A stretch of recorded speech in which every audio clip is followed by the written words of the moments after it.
5장은 계속해서 이스라엘의 여러 가지 죄악을 구체적으로 지적하며 심판과 징벌이 있음을 말씀하고 있습니다. 특별히 지도자들을 향해서 죄악을 묻고 있습니다. 내가라는 인칭으로 반복됩니다. 하나님이 심판하실 것을 선포하고 있는 것이죠. 1절에 하나님을 알지 못함으로 죄악 가운데 있는 이스라엘의 제사장들과 왕족들과 지도자들에게 말씀합니다. 들으라, 깨달으라, 그리고 귀를 기울이라 3번 반복해서 말씀합니다. 저들이 율법과 계명을 저버리고 백성들을 악한 길로 이끌었다 말씀하고 있습니다. 여기서 미스바는 요단 동편의 길르앗 미스바이고 다볼은 요단 서편의 다볼산입니다. 저들이 이들 장소에서 백성들을 미혹하는 악한 올무와 거물을 놓았다. 그래서 그것이 저들에게 심판이 되었다 말씀하고 있습니다. 2절에 나오는 살육죄는 사람과 짐승을 제물로 우상에 희생하는 죄악을 말씀하고 있습니다. 그러므로 하나님은 패역하는 저들을 향하여 벌하겠다 말씀합니다. 이스라엘을 더럽힌 책임을 묻고 있습니다. 에브라임과 이스라엘을 반복해서 지칭합니다. 저들의 우상을 섬기는 음행의 죄악을 하나님 앞에서 숨길 수 있겠느냐 묻고 있는 것입니다. 히브리서 4장 13절에 사도 바울은 지은 것이 하나도 하나님 앞에 나타나지 않음이 없다. 그의 눈앞에 만물이 벌거벗은 같이 드러난다 말씀했습니다. 사람이 하나님을 속일 수 있다고 생각하는 것은 하나님을 모르기 때문인 것입니다. 하나님은 어디든지 계시고 모든 것을 아시는 전능하신 하나님이시기 때문입니다. 이스라엘이 죄악대에 빠진 것은 하나님을 알지 못했기 때문인 것입니다. 4절에서는 하나님을 알지 못하는 원인을 말씀하고 있습니다. 바로 음란한 마음입니다. 음란한 생각이 하나님께 가까이 하지 못하게 한다 말씀합니다. 음란에 노예되므로 음란한 영이 사람을 지배하기 때문입니다. 청결한 자가 되어야 하나님을 볼 수가 있습니다. 또 하나님을 알지 못하는 원인은 교만이다 말씀하고 있습니다. 자신의 그 풍요함 가운데 자기 자신을 의지하는 것이 바로 교만입니다. 이스라엘은 이 교만 때문에 영의 눈이 막혔습니다. 또 유다도 교만함으로 넘어진 것이죠. 6절에 말씀합니다. 그들이 양떼와 소떼를 끌고 여호와를 찾으러 갈지라도 만나지 못할 것은 이미 그들에게서 떠나셨습니다. 양떼와 소떼는 가식된 제사 행위와 풍성한 제물을 우리가 연상할 수 있습니다. 회개가 없는 저들의 제사가 하나님께 이를 수 없습니다. 하나님을 모르는 자의 가식된 제사에 하나님은 함께하지 않으시기 때문입니다. 7절에는 이스라엘이 음행함으로 사생아를 낳았다 말씀합니다. 사생아는 약속의 자녀가 아니라 음행의 자손입니다. 의의 열매가 아니라 불의의 열매입니다. 여기서 세 달은 마지막 심판의 달을 말씀하고 있습니다. 그들과 그들 기업의 열매가 세 달에 진노의 심판을 당한다 말씀하는 것입니다.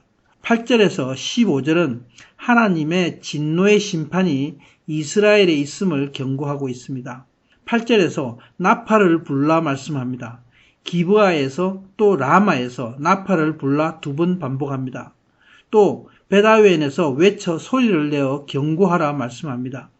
이러한 나팔 부는 것과 외침은 전쟁의 시작을 알리는 경고입니다. 적의 공격이 있다. 또 유다를 향해서도 이방의 공격이 있는 것을 경고하고 있습니다. 9절에 말씀합니다. 벌하는 날에 에브라임이 황폐할 것이라. 내가 이스라엘 지파 중에서 반드시 있을 일을 보였노라. 이 날에 에브라임, 이스라엘이 심판으로 황폐할 것을 말씀합니다. 이 일이 반드시 있을 것을 말씀하고 있습니다. 모세는 먼저 신명기 28장에 불순종하는 이스라엘에 대해서 반드시 큰 재앙이 올 것을 이미 경고한 바가 있습니다.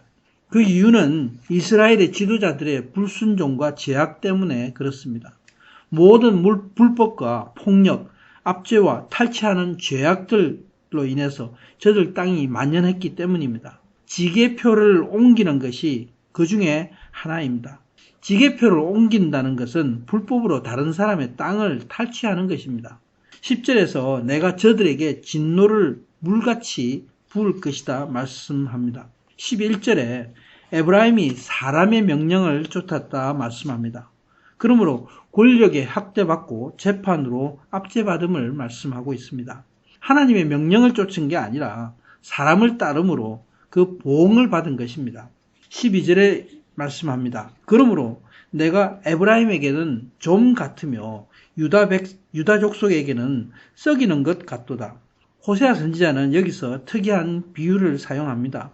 하나님을 비유해서 좀 같다, 썩은 것 같다 말씀합니다. 좀이나 썩는 것은 참으로 하잘것없고 비천하고 더러운 것입니다. 하나님을 이렇게 비유하는 것은 이스라엘 지도자들이 하나님을 이렇게 본다는 것입니다.